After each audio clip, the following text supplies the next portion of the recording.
Kviečiu ir džiaugiuosi ir esu labai dėkinga, kad mūsų renginiai yra Vytauto didžiojo universiteto mokslo prorektorė profesorė Julija Krišienė. Kviečiu ją ir paskui mes visi bendrai dirbsim toliau.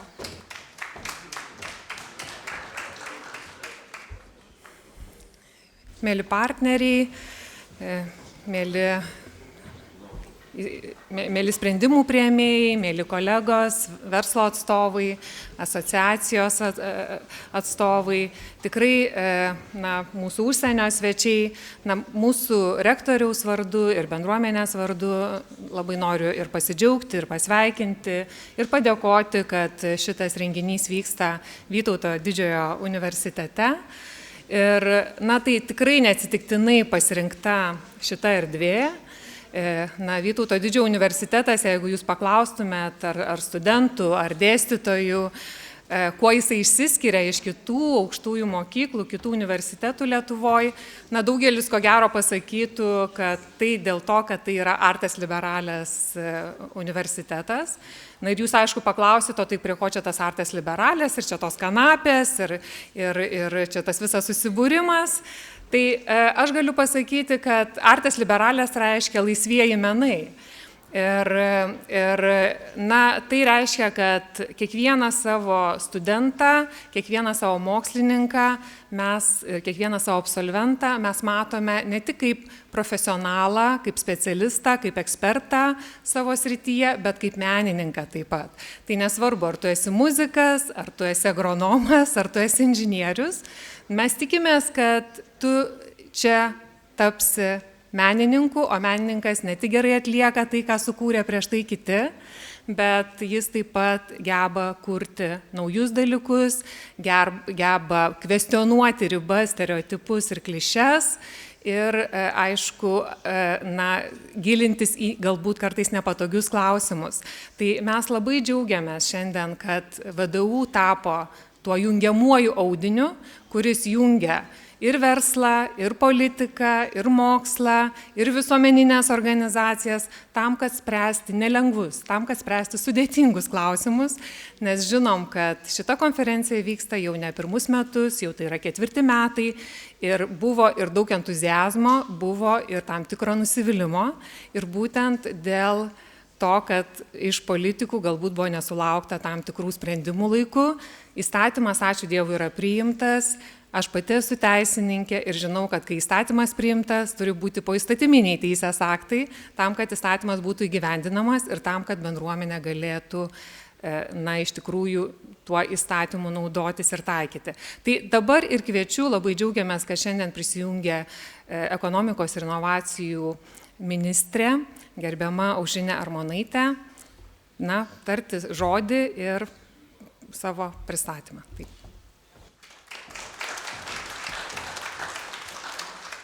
Sveiki, suprantu, kad nesu vienintelė politikė kalbėjusi šiandien, buvo dar ir Seimo narių. Tai labai yra gerai, kad iš tokios mistika ir mitais apgaubtos kanapės mes pagaliau gal ir jau daugiau apie ją suprantame ir žinome, kad tai reiškia ne tik psichoaktyvių poveikį, bet ir pramoninę kanapę naudojamą statybų sektoriuje ir tekstilėje, ir medicinoje, ir maisto papildus, ir kosmetiką. Ir tiesą sakant, Čikagoje parduotuviai, kurioje galima įsigyti įvairių kanapių produktų, nupirkau ir savo katei skanukų su CBD. Deja, nei vieno nevalgė, tai galvoju, gal tiesiog iškišiu kokiam tėčiui savo, necituokit, pokštas. Žiūrėkit, manęs irgi netenkina dabartinis reguliavimas. Man atrodo, jog mūsų ekonomikos augimui ir inovacijoms, mūsų augimo darbotvarkei yra būtina pluoštinės kanapės reguliavimo reforma.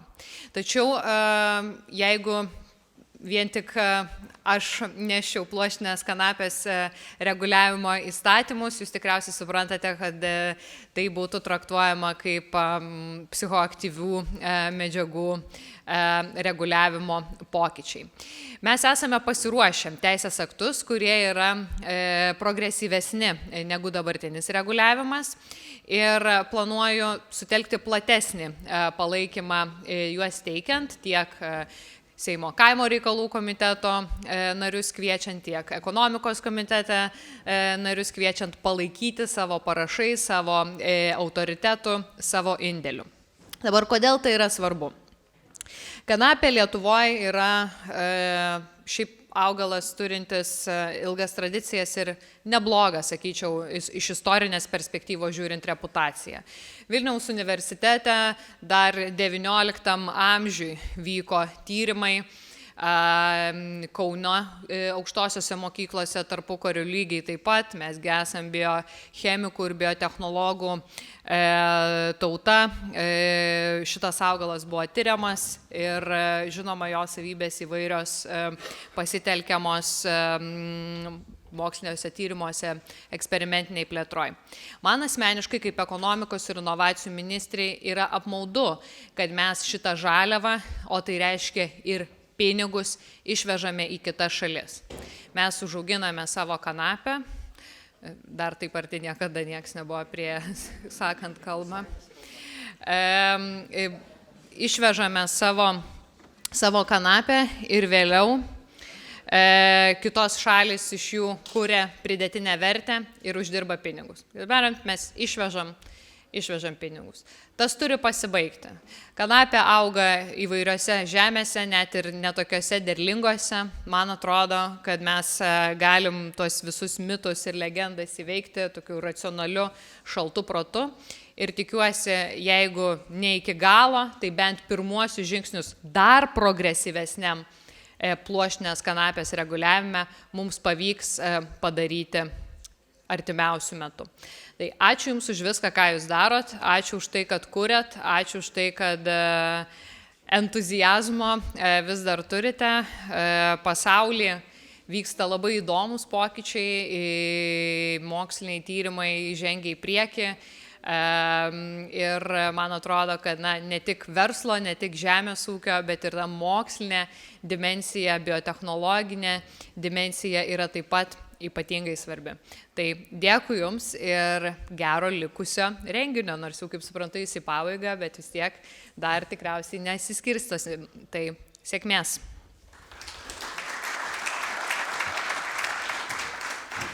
Ačiū labai ir mes vėl šiek tiek grįžtam nuo ko mes pradėjom, o pradėjom nuo kanapių potencialo ir pradėjom nuo to, ką turėtume padaryti, kad galėtume prisidėti prie Ukrainos atstatymo, kokius žingsnius turėtume būtent čia atlikti, taip ir kaip tą kanapių verslą padaryti labiau atsparesnį, darnų labiau. Tai sekančiam pranešimui kviečiu Herrick Fox, Industrial Hemp Trade Development, Jungtinės Amerikos valstijos, tai yra tarptautinės investicijos ir pagalba vystymui, siekiant sustiprinti pramoninių kanapių gamybą, priekybą, Ukrainos atstatymui ir atsparumui. It's a very humbling honor to follow a minister in a few remarks. I have some experience working for ministers, not in economics but in agriculture, so thank you for being here. And I like the story about the cat snacks. So, I think, is this causing feedback? Yeah. Save it for later. So, and actually, I also didn't know that you were interested in bioeconomy. So I had to change my presentation when I found out that was an interest of yours. That's a very good statistic. I'm going to remember that one. So it should be more, shouldn't it? I'm sorry, I might have offended someone if I said that, but anyway. Okay. This is a conversation I had with someone last night. I think Lithuania has big biotech, and that person was saying, no, I don't think so, but they do. Okay. So The main reason I'm here is to talk about a project that I did last year when I had a different capacity, a different job.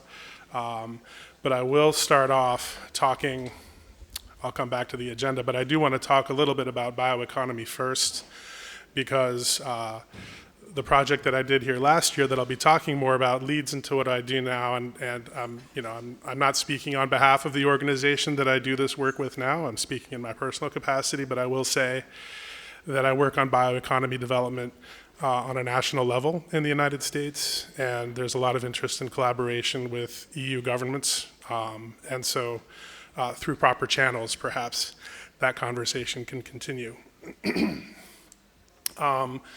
So when we talk about bioeconomy in the US, we talk about things that replace non-renewable resources with renewable resources. So biotechnology is a big part of it. Also biomanufacturing, which for our definition means manufacturing using cellular processes, enzymes, laboratory-grown meats, things like that. But it is also bio-based products. Bioplastics, biofuels, sustainable packaging. And one of the things that's very compelling about industrial hemp is that as a raw material or a feedstock for bio-based products, because you can also produce food with it, and because it grows on marginal lands that maybe aren't as useful for other food, it's a very useful area to work in. As some of you may know, there's often a debate between food versus fuel, right? And we have this in the United States plenty because we like to make ethanol from corn, and people like to eat corn too. So one of the interesting things about hemp in this larger context is that it can help to solve some of these problems, including some of the conflicts. And in particular, without getting too much into foreign relations, the US and the European Union have frequently disagreed on food versus fuel issues in biotech. But hemp is one of those areas where I think there's a lot more agreement and a lot more opportunity for agreement. So I wanted to cover that before you leave. So food for thought there. Not that you should leave already, but you're a busy person. So. But now I'll go back to a little bit. So I had a project last year that was funded by the US Department of Agriculture, Foreign Agricultural Service, to develop, to increase industrial hemp trade between the US and Eastern Europe, including Ukraine.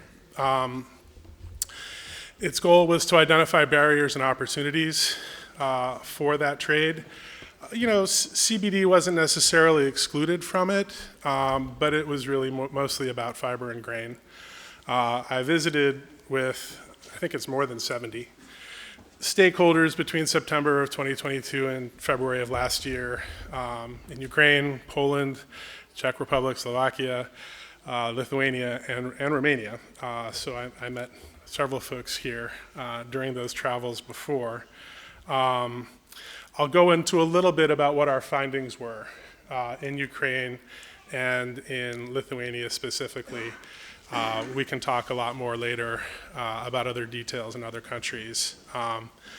But as a result, I was in Ukraine for a week in September 22. The drones arrived like days after I left. There was that lull last summer in Ukraine, and then it ended in October. But Ukraine, as I think it's been said before, was once one of the world's largest producers of hemp fiber. And so there's a lot of interest from the standpoint of reconstruction. How can that help?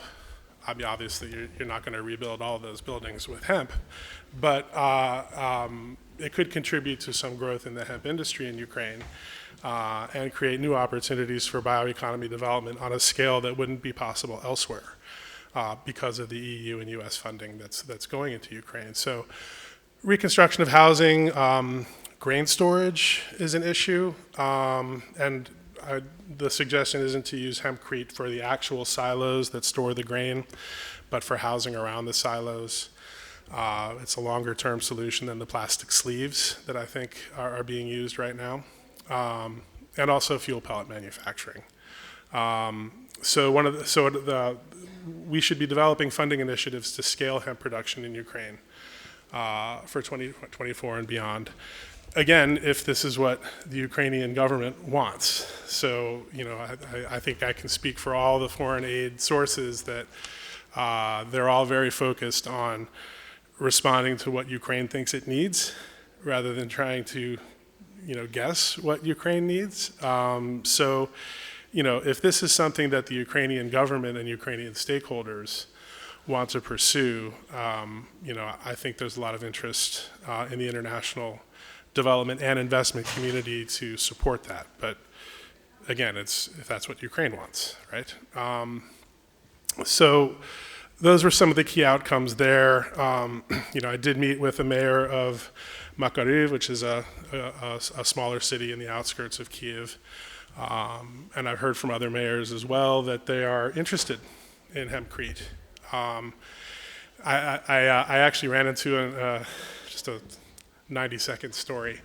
While I was visiting, I went to Borodyanka and Irpin, and it was very troubling, but I felt like I had to take some pictures to sort of bear witness, and I felt a little shy about it because, no one wants to be a crisis tourist.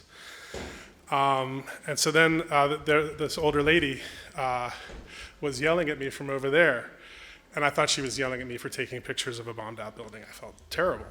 She's like, no, come over here, come over to this side, show the people what they've done. And I came over there, and of course it was worse. And then she said, so why are you here?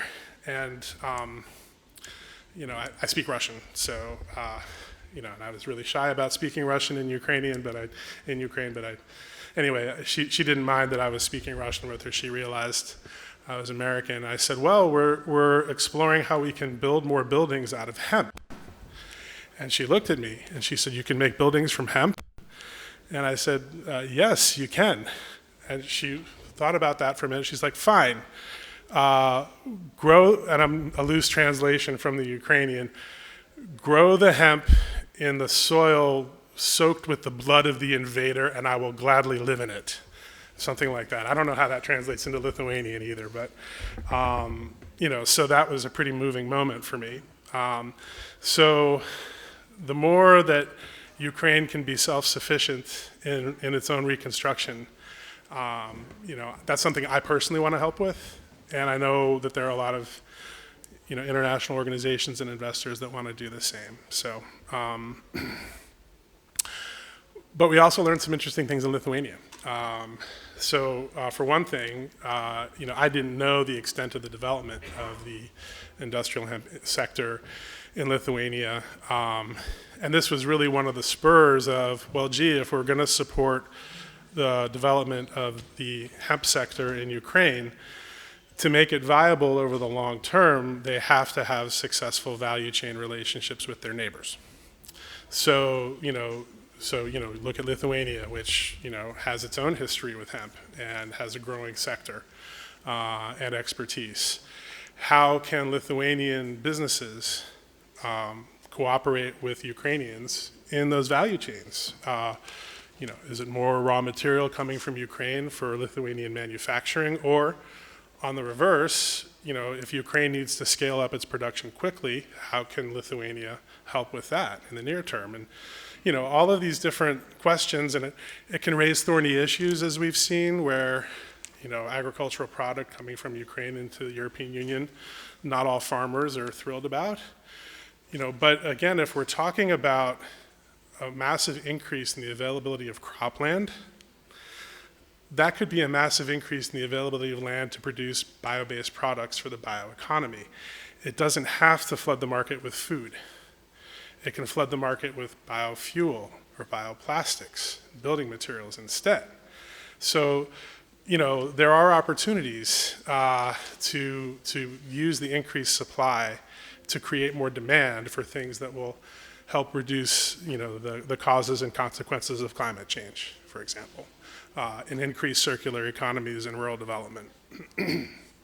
So as a next step, although the project is, that project is finished, Yeah, I'll come back to that later if we have to. I think the next step for us is to think about how can US and EU investors work together to support this value chain capacity building. Hempcrete for reconstruction is one thing. There's a conference in a couple of weeks in Warsaw called Rebuild Ukraine. I don't have any connection to it whatsoever.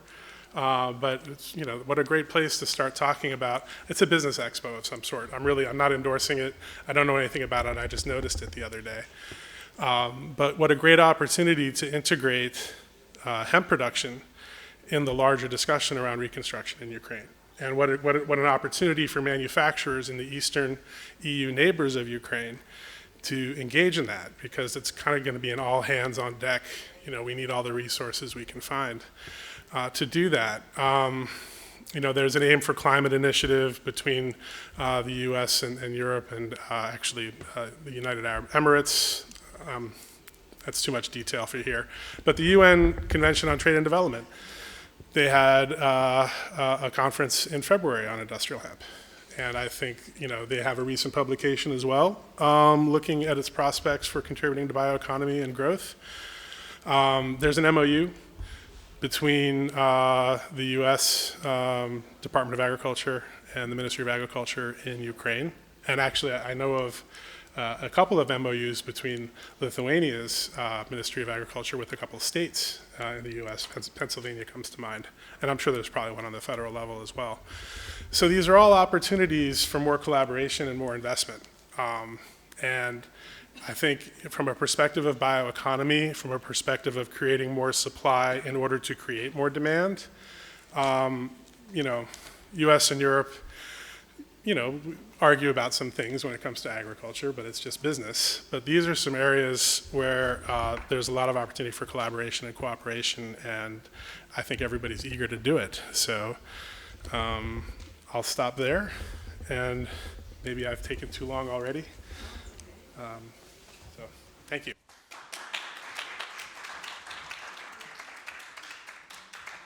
Thank you very much.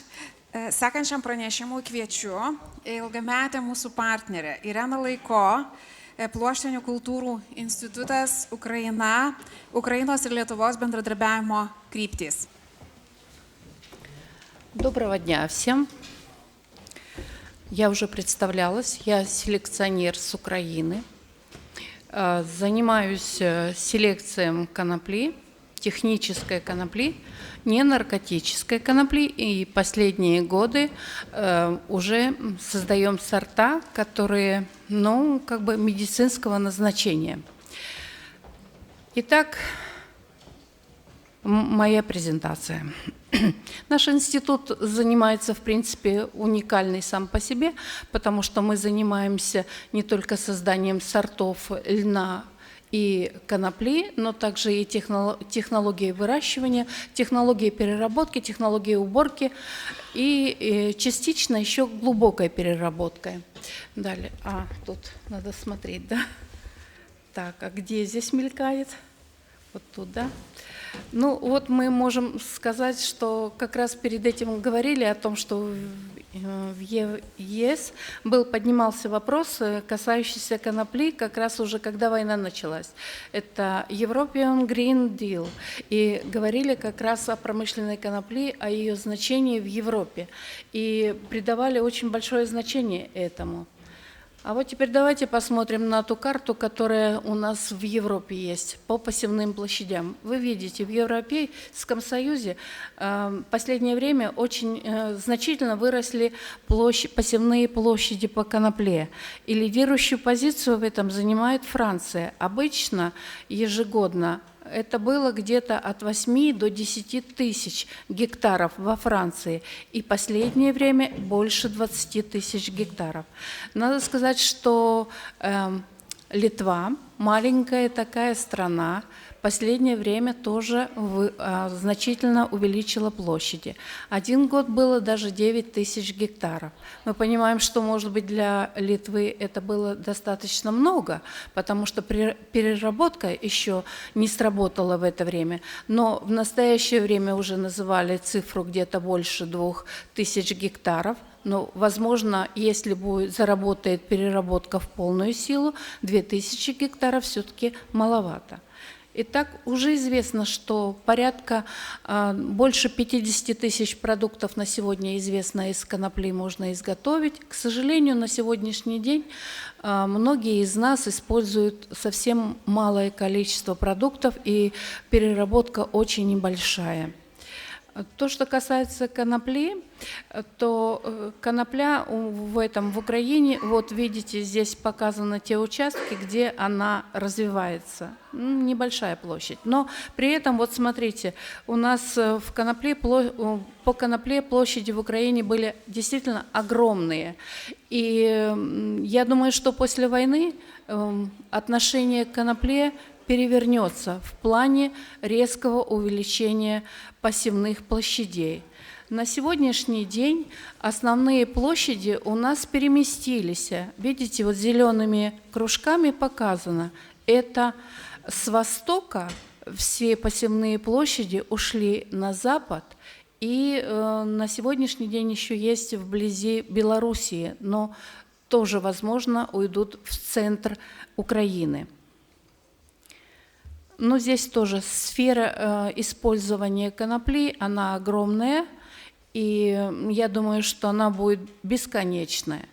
Вот хотелось бы остановиться на таком варианте. Знаете, есть технология, все говорят, ну, особенно в Литве, здесь очень актуально, и, наверное, не разрешают выращивать на таком фоне, как конопля по конопле. У нас в институте есть опыт, когда 93 года конопля по конопле выращивается, но 14 вариантов опытов. Это по минеральным удобрениям, органическим и органоминеральным. При этом нет накопления никаких насекомых, нет накопления сорняков. То есть конопля по конопле вполне выдерживает, и можно ее выращивать. То, что касается целлюлозы. На сегодняшний день мы имеем сорта, которые, в принципе, могут давать до 20 тонн воздушно-сухой биомассы, сырой биомассы до 40 тонн. То есть это все можно использовать. Это действительно сегодня может заменить дерево, то, что сегодня наиболее ценное для всех нас. Лес уничтожать нельзя, это закон должен быть. Такой сорт – это Глуховская 85.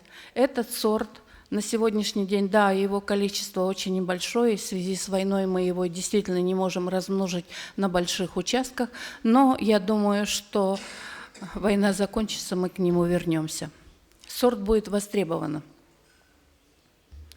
Пищевое направление развивается не только у нас, но и у вас. И в связи с этим хотелось бы сказать, что если рассчитывать идти в пищевое направление и высевать вот так, как иногда высевается здесь в Литве, это более таким сплошным способом с высокой нормой высева, то получить хорошую массу 1000 семян и крупность семян невозможно. Поэтому идите немножко другим способом. То есть это разрежьте посевы, сделайте меньшую норму высева и обязательно используйте минеральные удобрения с добавлением не только азота, но фосфора и калия, и плюс еще микроудобрения, для того, чтобы семена были более полные. Ну вот у нас в принципе есть два сорта. Это сорта семенного направления Аглесия и Миколайчик, и особенности их: один дает больше 2 тонн, второй дает меньше 2 тонн, но по масличности он превышает на сегодняшний день, это самый лучший сорт в мире по масличности семян, 38-40%. То есть выход масла где-то на уровне 35%. Ну, вы сами понимаете, если вы бьете масло, то где-то вы максимум, что вы можете добиться, 25%. Здесь 38%. Но здесь представлена небольшая карта, технологическая карта переработки семян на обрушку и на масло. Есть сорт технической конопли с высоким содержанием волокна. Высокое содержание волокна имеется в виду 38-40%. Но мы можем и больше дать. Просто на сегодняшний день у нас селекционная работа слегка остановилась, и она как бы находится на этапе, когда мы на украинском языке сохраняем тот материал, который у нас есть, потому что просто продолжать селекционную работу, когда, в принципе, над тобой летят ракеты или идут обстрелы, очень тяжело.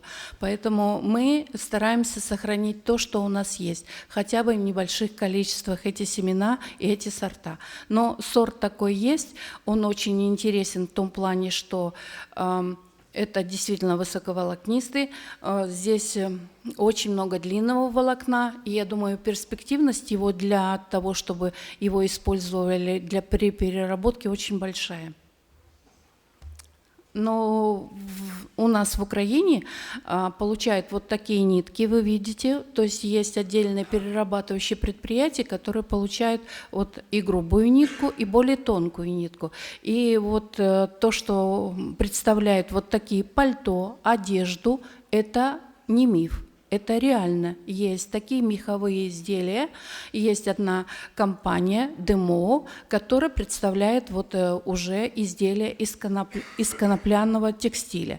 На сегодняшний день, вы знаете, для Украины очень актуальным является изготовление грубого текстиля, который был бы очень не то что полезен, а необходим для изготовления бронежилетов.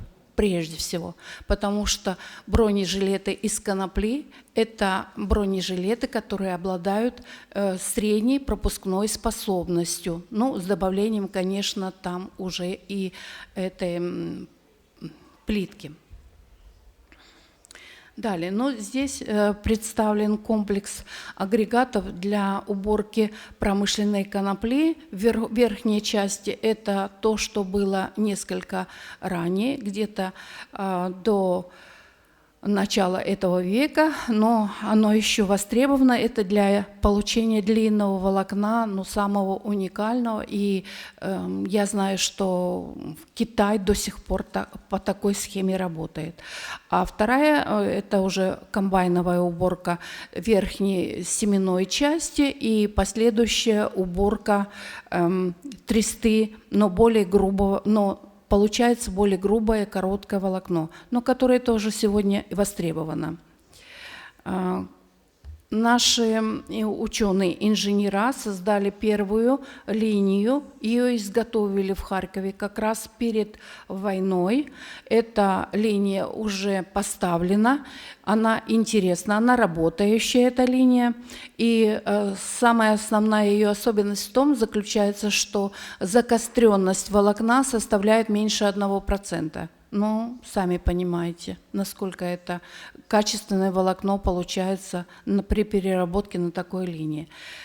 Кроме того, я думаю, что, знаете, на сегодняшний день очень актуальным является как для нас, так и для Литвы это создание вот таких передвижных мобильных установок, которые бы просто приезжали к фермеру, перерабатывали у них тресту, и уезжали в следующее фермерское хозяйство.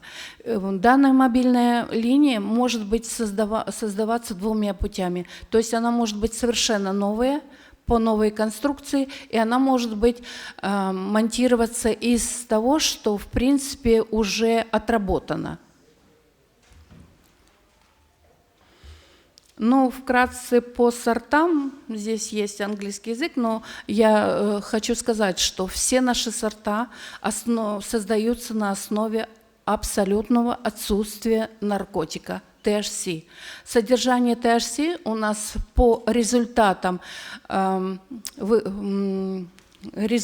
лаборатории МВД центральной составляет 0,000%. То есть в отдельных случаях это может быть 0,01, 0,03, но не более этого. Все сорта технической конопли именно такие. То есть, в принципе, если выращивать сорта селекции нашего института, то в пределах до 2-й репродукции, 3-й, 4-й, почему создали такую систему семеноводства? Потому что прежде всего думают, что в процессе репродуцирования, размножения увеличивается содержание THC. Но сорт ЮСО-31 был передан во Францию в 2002 году и с содержанием THC 0,3%. В настоящее время можете открыть реестр, содержание THC составляет 0,5%. То есть сорта нашего института по данному признаку очень стабильные. Ну, вот я хотела сказать, вот здесь Глуховская 51, вы посмотрите на срез. Здесь практически полностью на срезе волокно. Ну, вот биоэнергетика – это в будущем то, что говорил наш американский ученый. Значит, вот мы говорим, что сорт Глуховская 85 очень перспективный, потому что его иногда высота составляет до 5 метров. Вот, и сорт действительно дает до 20 тонн. Это воздушно-сухой биомасса, а в принципе у сырой биомассы может быть еще больше. Ну, я говорила, вот этот Миколайчик, он очень, чем он хорош, в принципе, не только масличностью, но и массой 1000 семян. Надо рассчитывать, что масса 1000 семян у него от 20 граммов и выше. Ну и последний слайд – это то, что у нас в Украине, в принципе, еще законопроект по медицинской конопле не работает, но мы идем вперед, и мы уже как ученые создаем сорта. Эти сорта, мы называем их так, сорта технической конопли. Они созданы в рамках действующего законодательства, то есть содержание THC не превышает 0,08%. А содержание CBD у них, видите здесь, от 1,5 до 3%. То, что касается CBG, на сегодняшний день это уже очень актуальное, то по CBG у нас содержание составляет от 4 до 6%. Отдельные растения могут быть и выше. Но мы сейчас эти сорта стабилизируем по данным признакам. И я думаю, к тому моменту, когда у нас в стране будет законодательство начнет работать, мы выйдем уже с готовыми сортами. Правда, к сожалению, правительство нас не слышит. Мы говорим о том, что мы уже имеем эти сорта, и эти сорта можно уже выращивать, и эти сорта не наркотические, но они нас не слышат. Ну, точно так же, как и вот рассказывала Вида Будрени, что 10 лет они приглашали все компании, приглашали правительство, чтобы их услышали. Мы приезжаем сами к ним, мы пытаемся им рассказать, ну, это уже проходит, поверьте, уже 20 лет, нам еще сложнее, потому что у нас законы гораздо жестче. Вот. Я еще хочу сказать, знаете, Украина на сегодняшний день, она не просит финансирования. Мы, в принципе, на сегодняшний день работаем, двигаемся. Может быть, не такими быстрыми темпами, но для того, чтобы мы развивались, нам действительно нужны компании, которые бы совместно работали в этом плане, совместно производили продукцию, которая была бы выгодна как литовской, например, стороне, так и украинской стороне. Или же обеспечивать друг друга какой-то продукцией. Это может быть, ну, это надо садиться за стол переговоров и обсуждать это. То, что сегодня Украине необходимо, это техника, потому что наша техника разбита. Наша техника, то есть у фермеров, фермерские хозяйства очень многие разбиты вщент. Вот. И техника, та, которая работала на полях, она разбита. Или же она на полях подорвалась на минах. У нас проблемы такие же в институте, потому что обочины все заминированы, мы не можем проехать, иногда, знаете, колеса больше и подрываются. Так что у нас вот эта проблема. Проблема, то, что связано с технологией, мы можем все вместе разрабатывать технологии. У нас есть ученые, у вас тоже есть ученые. Есть прекрасный в Каунасе технологический университет, мы можем это вместе разрабатывать технологии. Тем более, я знаю, там есть очень интересные разработки.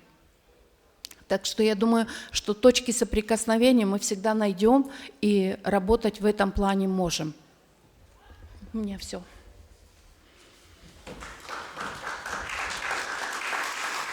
Спасибо вам. Klausimai. Questions.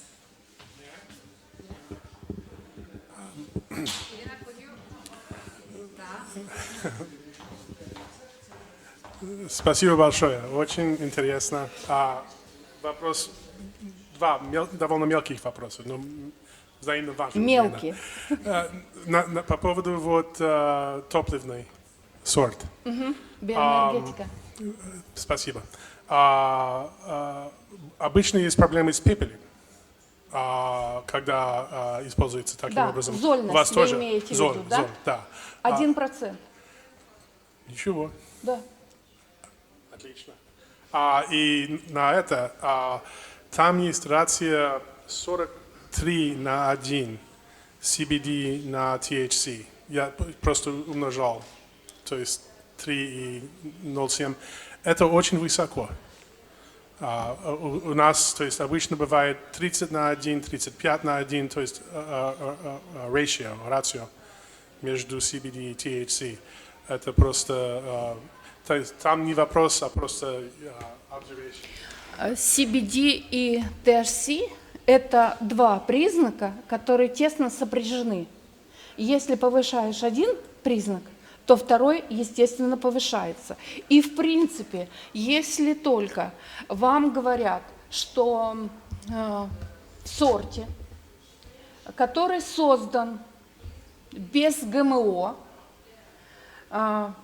и создан генетически верным путем, и в нем содержание 8%, 10%, а THC всего лишь 0,3%, то это неправда.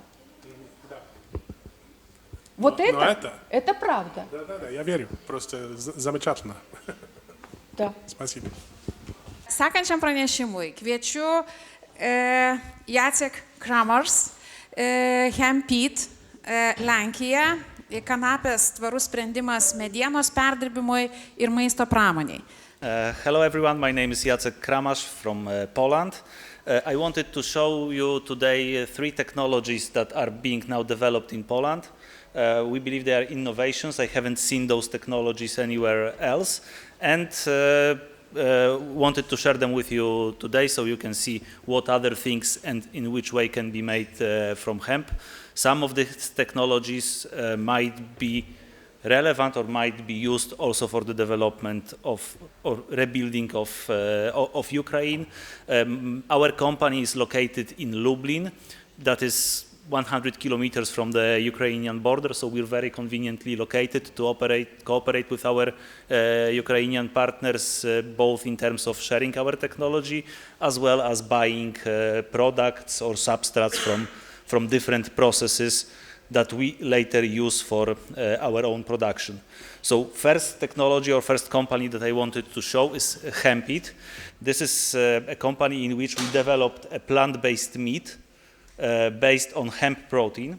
So if you go to the supermarkets, you see on the shelves the products like Beyond Burger, Nestle has its own brand, and the company, these products are available and they are substitutes of meat. The growing population of vegans and vegetarians use them for their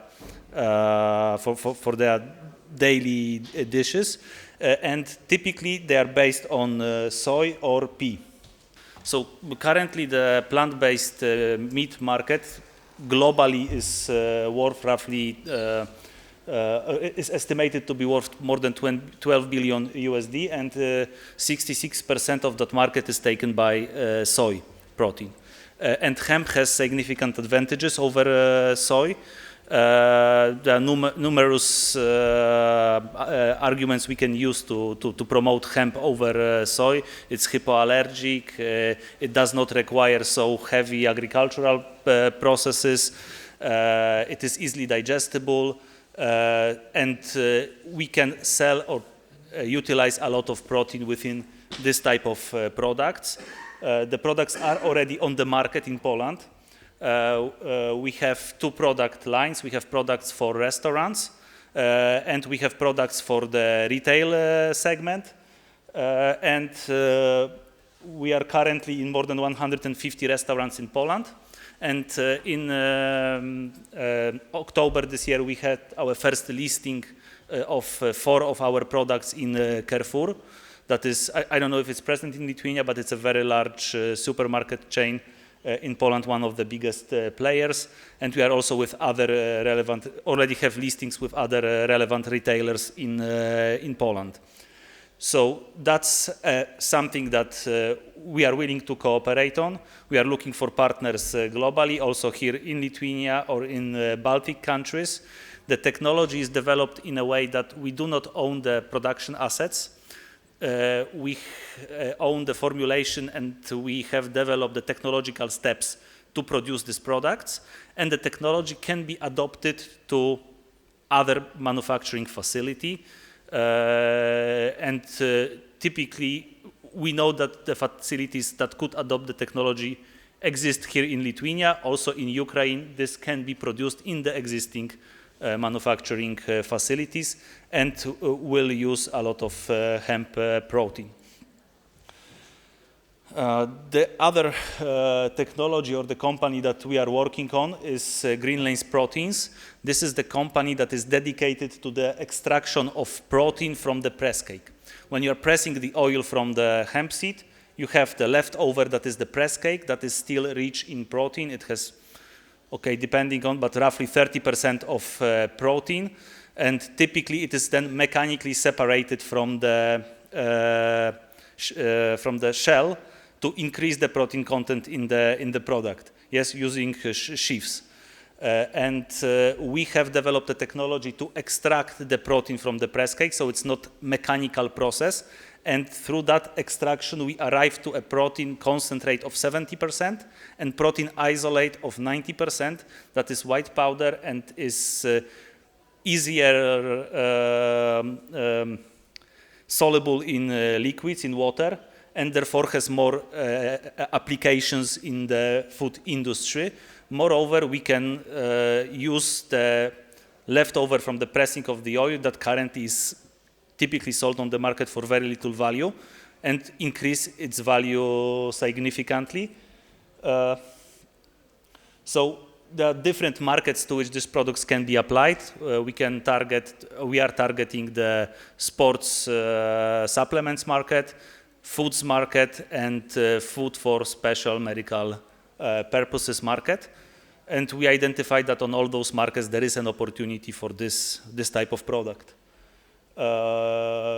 Some arguments why hemp is good for this particular industries. I think here we've heard a lot about it today, so I will not repeat. Try to keep the presentation concise.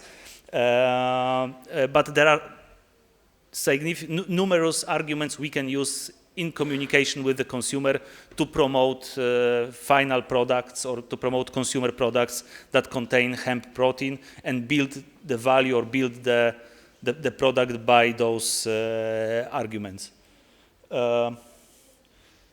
Here information on some and specifications of the product and some claims that we can use in the final formulation. So we can use the claims like high protein content, that the product is vegan, contains food fiber, is low in fat, low in carbohydrates, it's non-allergenic, is free from lactose and gluten, free from any allergens, it's non-GMO, it has complete amino acid profile. So there's really, for the consumer product, these are all relevant arguments, and companies use it to promote their product. And by the use of hemp protein isolate, food manufacturers can be making that claim.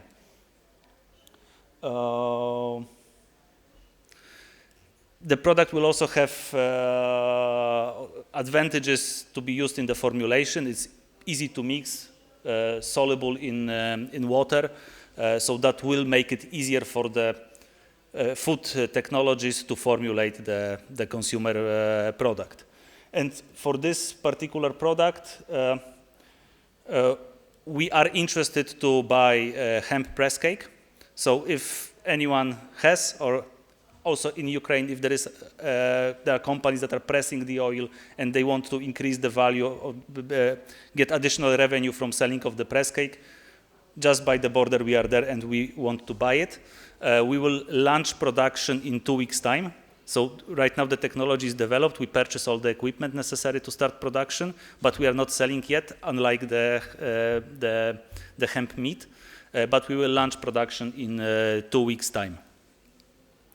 And then the third company or third technology that I wanted to share and show to you today is the company called Dead True Green. We have developed, so we have recognized there is a big need and a big issue on the wood processing market. Poland is the second biggest exporter of furniture in the world. We have very big and robust wood industry. And due to the regulations coming from the European Green Deal, the area of forestry that is protected will increase significantly also in Poland, and that will lead to the lack of, or the gap in supply of wood to the Polish market. It is estimated that this gap will be roughly 10 million cubic meters. Currently, the Polish wood market consumes about 40 million cubic meters, so it's really big.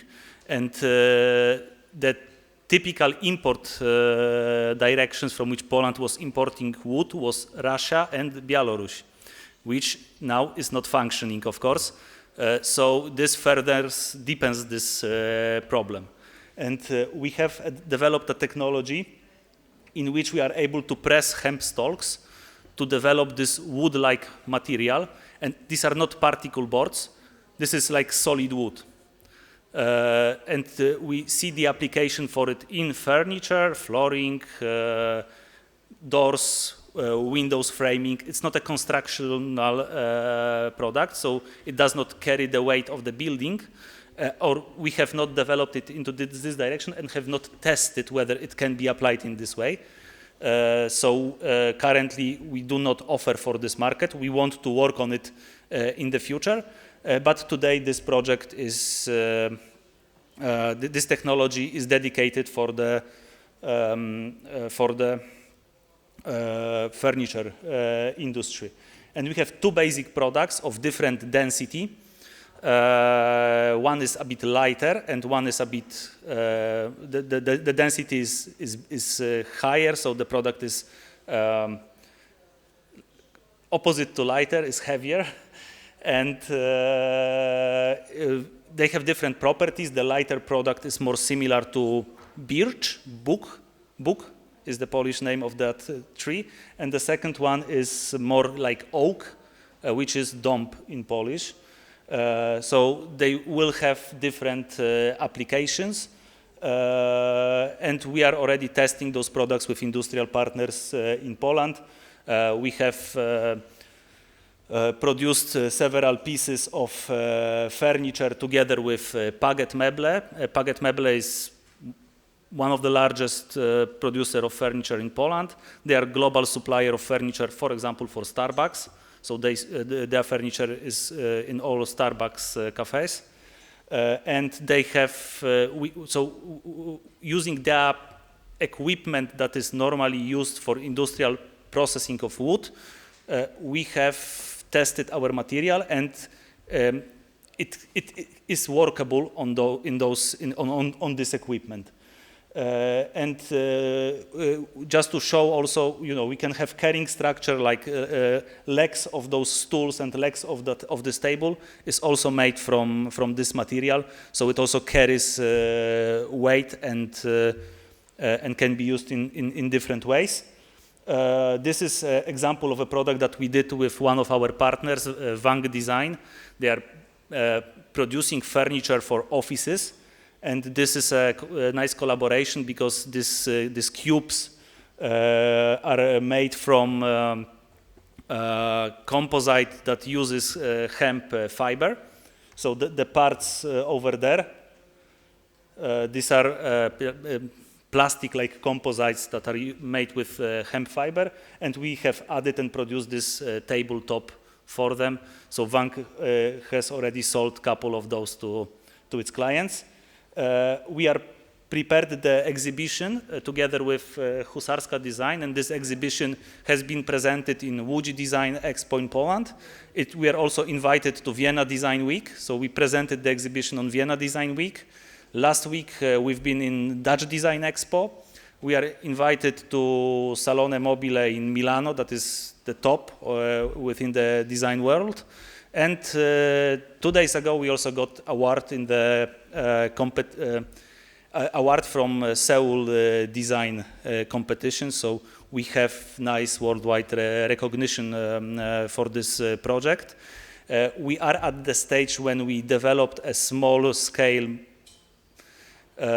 production, but this production is not enough to serve commercial purposes. We are able to produce pieces of furniture for display or for individual orders, but we are not able to mass produce. And we are in the process of fundraising this company to launch production as soon as possible. Convenient location, close. We have selected a site for the production, and this production site is okay. I haven't checked the exact distance, but it's probably not more than 50 kilometers from the Ukrainian border. So we will have the demand for a lot of straw coming to that factory, and we would be willing to. We will be actively looking for growers who would be interested to supply.